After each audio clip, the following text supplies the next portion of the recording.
Raka'atul fajri, 2 rakaat qabliyah subuh, khairum minad dunya wa ma fiha, lebih baik daripada dunia dan seisinya.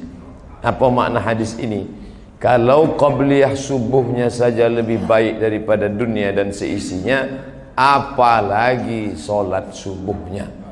Sampai-sampai kata Nabi sallallahu alaihi wasallam, "Lau ya'lamuna ma fil 'atamati was subhi." Seandainya mereka tahu balasan solat isya berjamaah dan subuh berjamaah, la atauhuma habwan, mereka akan datang walaupun merangkak. Merangkak mereka akan datang.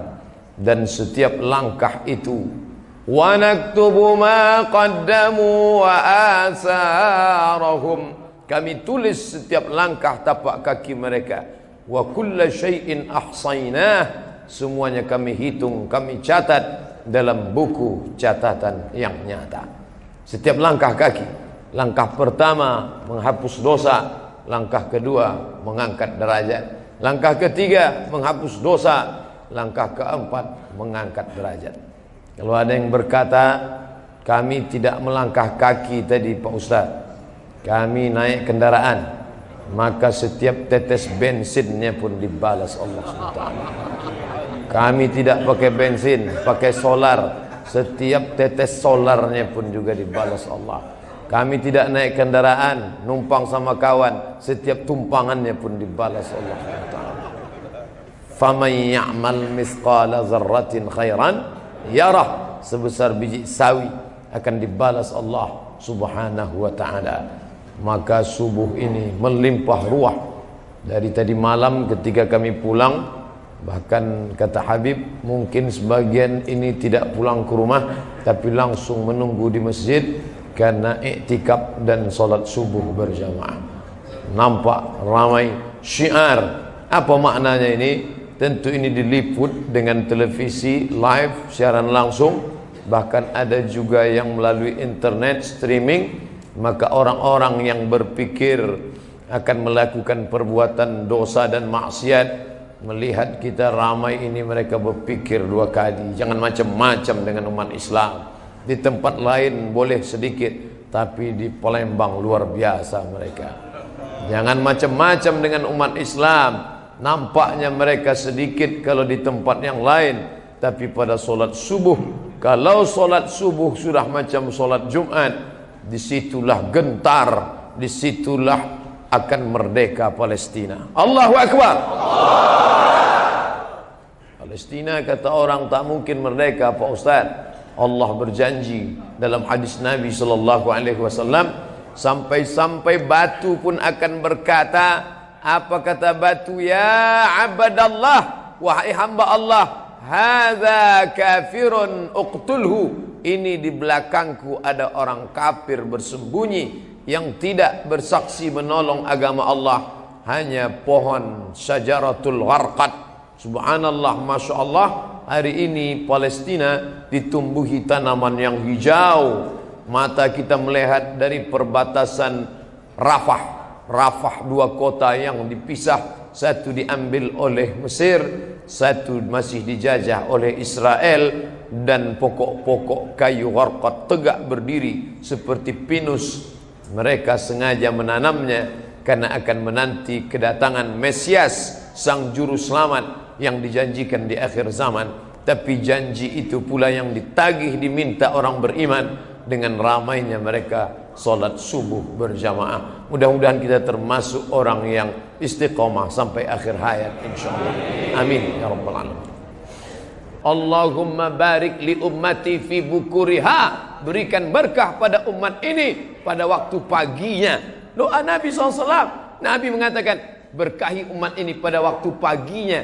Hari ini banyak waktu pagi tak berkah. Kenapa? Orang tertidur. Sampai apa kata pepatah orang, jangan sampai rezeki dicotok ayam, jangan sampai rezeki habis di patuk ayam. Sekarang bukan cuma di patuk ayam, ditangkap harimau, dimakan musang, diambil ikan, sehingga tak bersisa lagi. Rezekiku mana? Rezeki kau sudah dituliskan Allah. Lalu kenapa hilang? Diambil makhluk lain yang lebih kuat, lebih cepat. Cicak Cicak itu makhluk paling unik. Orang tegak, dia telentang. Makanannya lebih unik lagi. Kita memakan binatang mati yang ada di atas meja makan. Dia enggak, yang terbang bisa dia makan. Wow, wow, wow, dia makan. Luar biasa cicak. Maka Allah Ta'ala itu maha adil. Cacing makhluk yang menjijikkan. Cacing tak bisa di atas tanah. Kenapa dia tak bisa di atas tanah? Karena dia punya banyak kekurangan. Yang pertama, kulitnya tak ada. Cacing makhluk yang tak berkulit. Maka kalau diletakkan dia kena panas, tersiksa, kasihan. Lalu kemudian cacing tak berkaki. Maka dia tak bisa di atas tanah. Lalu kemudian cacing tak bertelinga. Kalau cacing bertelinga, itu ular naga namanya. Lalu kemudian atas kelemahannya itu, Allah tak buat dia mati kelaparan. Sampai sekarang tak ada cacing mati kelaparan. Kenapa? Karena Allah ciptakan dia punya hidung yang luar biasa tajam. Menurut penelitian, hidung cacing bisa mencium bau jenazah 1 kilometer. Abdul Somad mati meninggal, ditanam di sini, radius 1 kilometer semua cacing mencium. Apa kata mereka? Serbu, ada brownies. Mereka akan makan itu semua. Ini keadilan Allah. Begitu juga dengan rezeki. Dikasihnya kaki, dikasihnya tangan, dikasihnya mulut, dikasihnya mata, dikasihnya telinga. Tapi kalau kau tak bergerak, rezekimu akan diambil orang. Wa ma min dabbatin fil ardi, segala yang melata di atas muka bumi, illa 'ala Allah rizquha, rezekinya dijamin Allah. Dabbah, kau kenapa tak bekerja? Kenapa tidak beraktivitas? Kenapa tak bangun pagi? Kenapa tak berangkat cepat kerja? Kata ayat Quran kan segala rezeki sudah dijamin. Kenapa kita mesti sibuk-sibuk? Dia lupa makna dabbah. Dabbah ya dubbu, bergerak.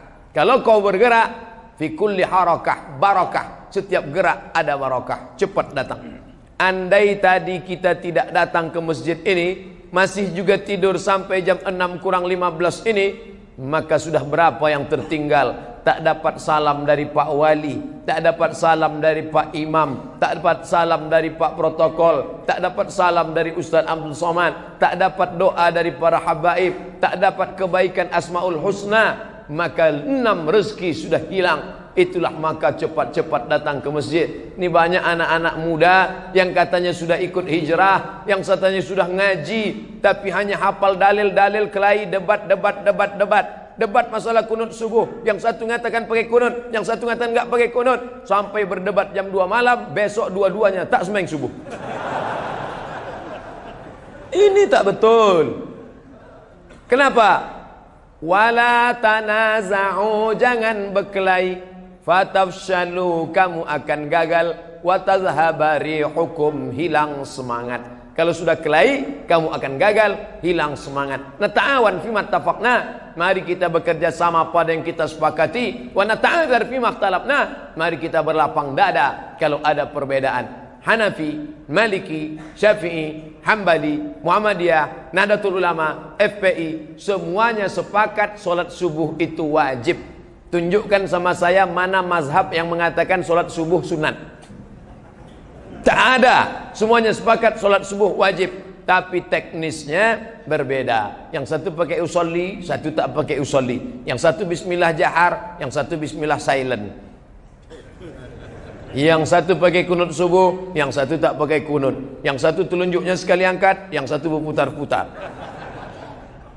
Itu saja teknisnya. Yang satu duduknya tawarruk, yang satu duduknya iftiras. Ini perkara-perkara sunat. Maka kita berlapang dada menerima perbedaan. Lalu kemudian setelah itu bekerja sama. Betapa indahnya kalau ditanya orang, kamu kenal dia di mana? Aku kenal dia di Masjid Agung. Masjid Agung mana? Masjid Agung Sumatera Selatan, Palembang. Oh, kapan tuh kenalnya? Waktu kami sholat subuh berjamaah. Terus sama-sama kehilangan sandal. Apa yang terjadi? Rupanya sandal kami mirip. Sandalku dipakai dia, sandal dia dipakai aku. Akhirnya kami pun bersahabat. Indah. Tanya kawan sebelah, kamu kenal dia di mana? Kami sama-sama di Jakarta. Ngapain? Sama-sama mabuk. Apa kerja di Jakarta? Kami sama-sama dugem. Apa dugem tuh? Duduk sambil gemetar. Maka perkenalan di masjid, yang muda-muda sudah hijrah, solat subuh paling berat aja dia datang, apa lagi solat zuhur, solat subuh paling berat aja dia hadir, apalagi solat maghrib. Dan semangat ini yang harus tetap dijaga. Maka buatlah komunitas. Antar ustadz-ustadz sudah membuat komunitas maspurah. Antar ulama dan umara membuat komunitas kerjasama, karena tak bisa main sendiri-sendirian. Ustadz dengan ustadznya, umarok dengan umaroknya. Di Palembang kita melihat ulama berjalan bekerja sama. Malam tadi Pak Wakil Gubernur hadir, subuh ini Pak Wali datang, maka nampak sejalan antara ulama dan umarok. Lalu kemudian antar komunitas anak-anak muda. Kenapa dari tadi ustadz nyebut anak muda, anak muda, anak muda? Adapun orang tua yang sudah ke masjid memang sudah selayaknya. Kalau sudah tua tak ke masjid, kapan lagi? Nunggu jadi jenazah. Ada orang-orang yang tak pernah ke masjid, tapi begitu dia ke masjid, bukannya di belakang imam, langsung di depan imam. Tak pernah mau sekalipun, saking sombong angkuhnya, tak mau di belakang imam. Alah, apa itu imam? Dia kan manusia, aku manusia. Ngapain aku di belakang dia? Memang betul Pak, terakhirnya kau di depan imam langsung. Langsung diletakkan imam, Allahu Akbar, Fatihah, Allahu Akbar, salawat, Allahu Akbar, Allahumma firlahu warhamhu wa'afihi wa'afu anhu, Allahu Akbar, Allahumma la tahrimna ajrahu, salam. Tapi Pak Imam tak sakit hati, dia baik. Apa kata dia? Apakah jenazah ini baik? Baik. Untung saya tak ada di situ. Kalau sempat saya ada di situ. Apakah jenazah ini baik? Tak baik. Dulu dia tak mau di belakang imam sama sekali. Apa kata Pak Imam? Jangan marah-marah Ustadz Somad. Bagaimanapun juga dia ini adalah hamba Allah. Mari kita antar kepada cacing-cacing yang sudah menunggu dia. Maka sampai masanya kita akan mati juga. Yang kita bawa ini mana? Inilah langkah-langkah kaki. Inilah solat berjamaah. Inilah salam bersalaman. Mamin muslimah ini ada dua orang muslim yaltaqiyani berjumpa wa yatasafahani berjabat tangan illa ghufira lahuma diampunkan Allah dosa keduanya malam yatafarraqa sebelum berpisah diampunkan Allah bersalaman. Assalamualaikum Pak Wali apa kabar? Assalamualaikum Habib Mahdi apa kabar? Assalamualaikum Ustadz Buya Kiai apa kabar? Berjumpa bertatap muka, mata bertatap mata, mata jendela jiwa. Ada semangat magnet. Apa kabar? Sehat-sehat. Selesai sholat, salaman. Habis sholat, salaman. Assalamualaikum warahmatullahi. Assalamualaikum warahmatullahi. Tadi saya diajak salaman sebelah kanan, saya salaman. Diajak salaman sebelah kiri, salaman. Pak Ustadz, apa boleh salaman selesai sholat? Apa salahnya? Kata Imam Nawawi, kalau sebelum sholat tadi sudah salaman, habis sholat ada yang ngajak salaman, ya boleh. Mubah. Yang belum sholat tadi dia belum salaman, selesai sholat dia salaman, sunnah. Sebelum sholat belum salaman, selesai sholat baru salaman, sunnah. Sebelum sholat sudah salaman, habis sholat salaman lagi, mubah. Yang nggak boleh itu sedang sholat salaman. Allahu Akbar. Pak Wali saya Pak. Itu baru tak boleh. Tak usah dipermasalahkan yang tak masalah. Maka ini semua menjalin ukhuwah Islamiyah. Apalagi anak-anak muda yang sudah hijrah ini. Padahal ini malam Ahad, malam libur, malam Minggu, orang tengah malam, tapi subuh masih tetap ramai, melimpah ruah sampai ke belakang, sampai ke tepi jendela. Apa maknanya? Ini menunjukkan anak-anak muda tidak tinggal solat subuh berjamaah. Allahu Akbar. Di sebagian tempat ngadu orang tuanya, alhamdulillah Ustadz Somad, setelah anak saya selalu ngikuti kajian Ustadz. Dulu dia cuma sholat subuh aja, sekarang anak saya itu senang saya nengok dia Pak Ustadz. Kenapa? Sekarang sholat duhanya pun sudah pakai kunut. Jam 7.30 tutup jendela, rapatkan horden, matikan lampu, sholli fardhus subhi. Allahumma dina fi man hadain. Mak ngintip dari balik jendela, ya Allah, anakku sejak ikut pengajian Ustadz Somad nih, sampai Ustadz Somad, kira-kira kalau duha pakai kunut itu mazhab apa ya? Mazhab kesiangan. Mana ada duha berkunut? Ini tak betul. Oleh sebab itu kita jaga keistiqomahan ini. Ingat, serigala hanya akan menerkam al-ghanam al-qasiyah, kambing-kambing yang memisahkan diri dari jamaah. Nanti setiap 3 bulan sekali di BKB akan ada terus tabligh akbar. Macam-macam ustaz akan didatangkan dari macam-macam negeri, dari Jakarta, dari Surabaya, para habaib dari Yaman dihadirkan. Maka tinggal datang saja. 3 bulan sekali datang, hadir, melimpah ruah. Apa setelah itu? Deklarasi, berbagai macam deklarasi. Deklarasi tolak narkoba, deklarasi tadi malam majukan ekonomi umat, belanja kepada orang-orang Islam dengan berjamaah. Maka bukan sekedar datang, ngumpul, pulang, enggak, tapi ada langkah-langkah setelah itu. Macam-macam ustaz. Jangan ustaz somad teruslah. Oke, macam-macam ustaz. Sekarang kan ustaz ini ada spesialisasinya. Ada ustaz yang khusus zikir aja, Ustaz Arifin Ilham. Subhanallah walhamdulillah wala ilaha illallah wallahu akbar. Muhasabah, ya Allah, dosa kami begitu banyak ya Allah. Oh, nangis semua jamaah. Apa yang kau tangiskan? Sertifikasi belum cair. Nangis itu karena dosa, karena maksiat. Wah, 3 bulan yang akan datang, undang lagi ustaz yang lain. Apa nih? Sedekah. Marilah bisa bersedekah.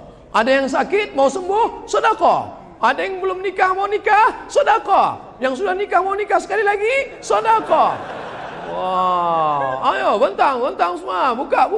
Siapa? Ustaz Yusuf Mansur, spesialis sedekah. Nah, 3 bulan lagi, undang lagi Agim. Jagalah hati, jangan kau tangisi.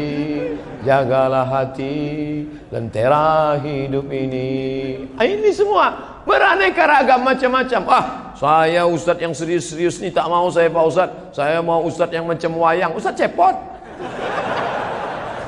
Masa ustaz-ustaz terus? Saya mau ustazah lah. Mama Dede.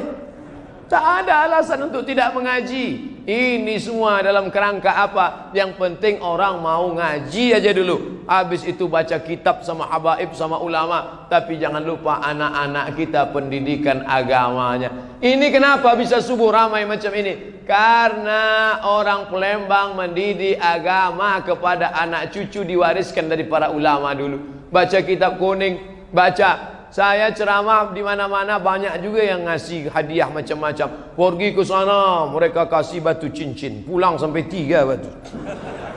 Pergi ke sana dikasih sal, dikasih sorban. Tapi ketika saya ceramah di Palembang, datang ibu-ibu, ada yang mau kami beri ke ustaz. Saya udah curiga, jangan-jangan asal jangan anak gadis saja lah. Apa namanya bu? Ini buku almarhum ayah kami. Tak terbaca oleh kami. Kami takut dia menjadi dimakan rayap. Maka kami tengok ustaz tausiah ceramah, ustaz baca, mudah-mudahan pahalanya mengalir. Boleh ustaz tengok, ceritakan apa isinya. Baik bu. Begitu saya buka, oh ini bu tafsir. Ada ulama 2 orang, namanya Jalaluddin Abdul Rahman As-Suyuti, satu lagi Jalaluddin Al-Mahalli. 2 Jalal. Maka 2 Jalal, Jalalain. Inilah tafsirnya. Berarti ayah ibu dulu sudah punya kitab tafsir ya. Ini ustaz buku apa? Ada fikih 4 mazhab bu. Yang paling tua Hanafi, nomor 2 Maliki, nomor 3 Syafi'i, nomor 4 Hambali. Maka 4 mazhab ini disusun oleh Imam Al-Jaziri. Inilah kitabnya. Jadi ini kitabnya Pak Ustaz. Ya.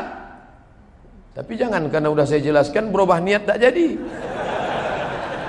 Akhirnya buku itu saya bawa ke Riau, saya foto, saya buat kenang-kenangan dari ibu-ibu di Palembang memberikan buku. Apa maknanya? Berarti datuk-datuk nenek moyang mereka dulu orang-orang yang peduli kepada pendidikan agama. Maka ini terus dilanjutkan. Kalau tidak, anak-anak kita ini kepalanya dirusak macam-macam. Twitter, BBM, WhatsApp, Instagram, YouTube. Ini dipakai orang kafir untuk menghancurkan anak-anak kita. Tapi ternyata orang Palembang memanfaatkan ini. Twitter, YouTube, BBM, WhatsApp. Bukan mereka pakai untuk buat dosa, dipakainya untuk nonton ceramah. Ustaz Somad, kami dari Palembang. kami selalu melihat Ustadz. Kami ingin supaya Ustadz datang ke tempat kami. Kami berdoa siang dan malam supaya Ustadz datang ke tempat kami. Saya sampai ke Palembang ini karena doa-doa mereka yang selalu setiap mereka menonton, mereka berdoa. Mereka nonton, mereka berdoa. Tak apa-apa Pak Ustadz, kadang habis paket 2 giga nih semalam katanya. Luar biasa. Saya perhatikan di setiap tempat orang kenal sama saya itu pasti 2. Pertama ada signal, yang kedua ada paket. Masyarakat yang punya signal, punya paket pasti kenal sama saya. Saya udah pantau itu. Ketika saya masuk ke desa tertinggal, impres desa tertinggal, satu pun tak ada yang negur saya. Kenapa? Karena di situ no signal, no paket. Artinya apa? Orang-orang yang punya kemampuan digital, orang-orang yang punya kemampuan ekonomi, maka kalau pendidikan agamanya baik, dia justru bisa terlawan program kafir yang mau merusak. Buktinya anak-anak muda kita tidak pakai YouTube untuk macam-macam, tidak dia pakai WhatsApp untuk berzina, tak dia pakai untuk kenal dengan perempuan tak baik, tapi dia pakai semua ini sebagai sarana. WhatsApp mereka tukar-tukaran video, YouTube mereka pakai untuk berbagi, menyimpan macam-macam ceramah, dan ini semua adalah karena proses pendidikan. Tapi jangan lupa, ibu tetap mendoakan anak setiap pagi, petang, malam. Ya Allah, anak ini sudah kukandung 9 bulan 10 hari lamanya, anak ini kususukan 2 tahun lamanya, mengalir darahku dalam darahnya. Ya Allah, jaga hatinya supaya istiqamah, jaga dia jangan sampai berzina, jaga dia supaya sampai matinya husnul khatimah, jaga dia dalam keadaan la ilaha illallah Muhammadur Rasulullah. Itu yang dapat saya sampaikan subuh penuh berkah ini. Tadi dimaklumkan ada pertanyaan yang bisa saya jawab, yang tak bisa saya jawab saya bawa pulang, nanti baru saya jawab. Saya kirimkan lewat tulisan www.somatmorocco.blogspot.com. Terima kasih, mohon maaf. Wassalamualaikum warahmatullahi wabarakatuh.